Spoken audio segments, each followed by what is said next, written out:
A lot of people have this misconception out there about TryHackMe, viewing it as a beginner resource, and it is a great beginner resource. I recommend it all the time on the channel, but it's also very useful when you reach that intermediate level and even an advanced level in cybersecurity. And I want to prove that point in this video and show you guys how even if you are on a little bit higher level, you can still use this tool to really greatly increase your skill set as a pen tester and as a red teamer. Even if you are a beginner watching this video, this is going to be really helpful for you, because eventually once you get beyond the basic rooms and the basic stuff you're doing, you're going to want to know how to go forward with this tool. So stay tuned for that. And, before I get into screens, I want to make one point here that as you're learning this stuff, as you're leveling up, eventually going to reach the point where you're getting into those job interviews, you're going to want to know what are the top questions that they're going to ask me. How do I answer them?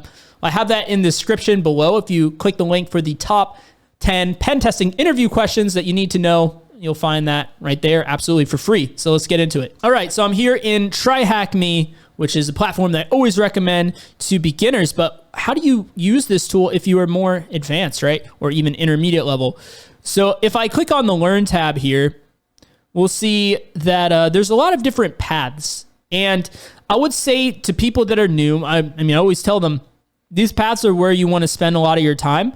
It's going to do a lot to really hold your hand and give you a pretty decent order to do the different rooms in.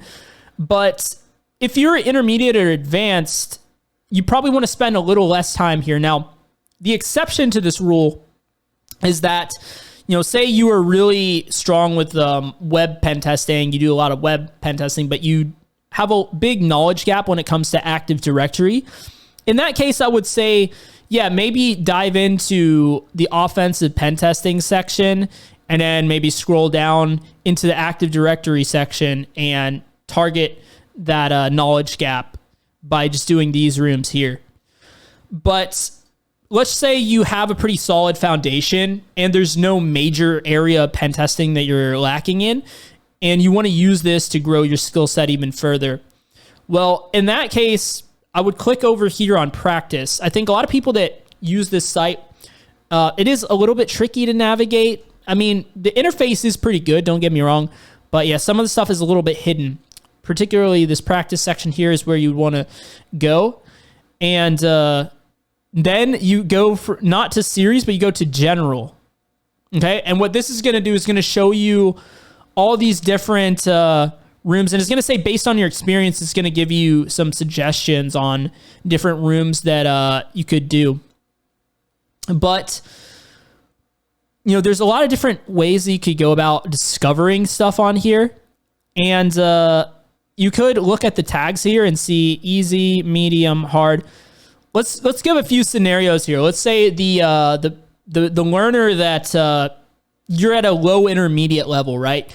You went through some of those learning paths, maybe like 1 or 2 learning paths, and you want to get into you want to start easing your way into doing machines that are less guided, right? I would look for one with the easy tag. So for example, one that's a CTF style box labeled as easy, maybe Cyborg. Let's take a look at that one. So yeah, something like this where it's holding your hand a little bit. It's kind of guiding you a little bit, but still it is fairly open-ended where it's not telling you every little step to do.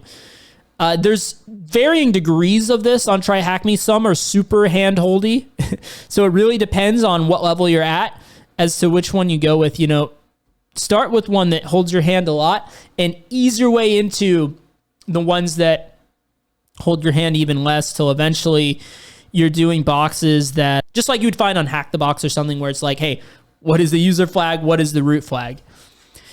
And some of these, it's important to note, are not CTF style boxes, which is also a good thing as well that you can use this for. So say that you just learned about Redis and you're like, I don't know anything about Redis other than it's a caching database, in-memory database, but I don't know how to pen test it. I don't know how to find vulnerabilities in it. So in that case, maybe you want to go and do this Redis room here. So yeah, now you can just do this room and learn specifically about Redis. Or maybe you heard about the Tom Ghost vulnerability and you want to you want to learn how to find and exploit that, then you can specifically do this room here that teaches a certain concept. So it's very good whether you're trying to train up your CTF skills or there's something very specific that you want to learn about.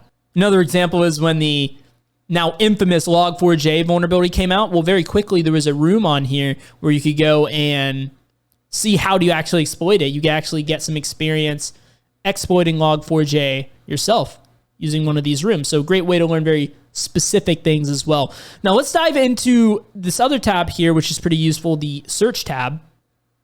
Now, one thing that's kind of interesting, if we go back here, is that, that room was called res. So certain things, I find this search functionality not be the best. Like if I just try to search Redis, I wouldn't find it here. If I search Google, TryHackMe, Redis, this is how I would probably search it if I didn't know it was there already. If you type in something like that, you can see, okay, there's a Redis room. So I would still err on using Google search engine over the search feature on the site when looking for something specific. But if you knew it was called res, you could probably find it. Yeah, but you would just have to kind of know that, which might not be apparent at first glance. But what this is actually good for is the different filter categories and stuff that you could do here. What you could do is you could look for rooms that say you haven't completed before. You could give it different criteria that are the CTF type of boxes. Maybe you don't want to learn something specific. You want to get some CTF type of practice. And maybe you're looking for something on the medium difficulty level. Now we've found 9 pages worth of that. So pretty cool. We could also sort it by the most popular. Not all these rooms are that great. I'm going to be honest. Not every room on TryHackMe is great, but there are some really good ones out there. So maybe that can help you decide, okay, what machine should I do next as I'm practicing? And also make use of these tags here too. If you want to, maybe you want to ignore the tags, I'll say as well, because it can be a little bit of a spoiler. Like, for example, with this one here, just looking at this, I could probably tell you that the foothold on this machine is exploiting an LFI vulnerability, maybe even an RFI vulnerability, and the privilege escalation involves escaping a Docker container.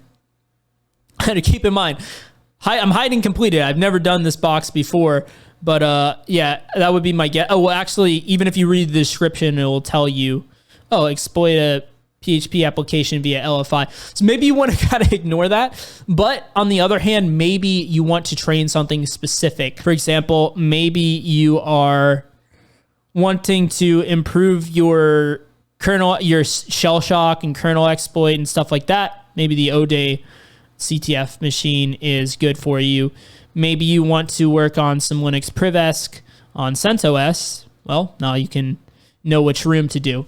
So yeah, if you start really utilizing all the functionality here, you can really tailor your experience and really streamline your learning process. And no matter what level you're at with cybersecurity, you can leverage this platform to really grow your skill set. And hopefully along the way, my videos can help you do that as well. And if you want to get into some more technical content to do exactly that, I have that on the screen for you right now. But yeah, let me know what your thoughts are on TryHackMe as an intermediate or more advanced learner. Personally, I found it to be very helpful. So yeah, I'll see you guys right over in those videos. Thanks for watching.